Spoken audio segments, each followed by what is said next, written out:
धोखेबाज लोमड़ी। एक समय की बात है, एक घने जंगल में, जहाँ पेड़ों की लंबी श्रृंखलाएं और खूबसूरत फूलों की बहार थी, वहाँ एक चतुर लोमड़ी रहती थी। इस लोमड़ी का नाम था चंचल। चंचल अपनी चतुराई और धोखाधड़ी के लिए पूरे जंगल में प्रसिद्ध थी।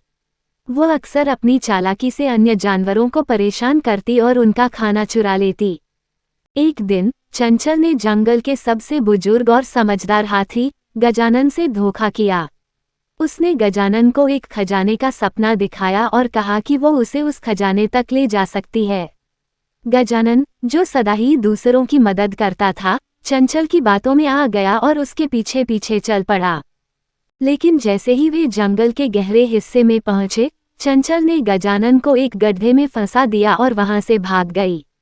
गजानन, जो अपनी भलाई के लिए प्रसिद्ध था, ने चंचल के इस धोखे से सीख ली और समझा कि सत्य और ईमानदारी ही सबसे बड़ा गुण है। इसी बीच चंचल ने अन्य जानवरों को भी धोखा दिया और उनका सामान चुरा लिया। लेकिन जब उसने एक छोटे खरगोश मोलू को धोखा दिया, तो उसकी यह चाल उल्टी पड़ गई। मोलू, जो अपनी बुद्धिमानी के लिए जाना जाता था, ने चंचल की चाल को समझ लिया और एक योजना बनाई। मोलू ने जंगल के सभी जानवरों को इकट्ठा किया और चंचल के धोखे के बारे में बताया। फिर सभी ने मिलकर चंचल को एक सबक सिखाने की योजना बनाई। वे सभी ने चंचल को एक बड़े समारोह में आमंत्रित किया, जहां उसे जंगल का सबसे चतुर जानवर का पुरस्कार दिया जाना था। चंचल अपनी इस उपलब्धि पर बहुत खुश हुई और समारोह में शामिल होने आई। लेकिन जैसे ही वह समारोह स्थल पर पहुंची, सभी जानवरों ने उसे घेर लिया और उसके सभी धोखे के बारे में बताया। चंचल को एहसास हुआ कि उसने जो किया वह गलत था और उसने सभी से माफी मांगी।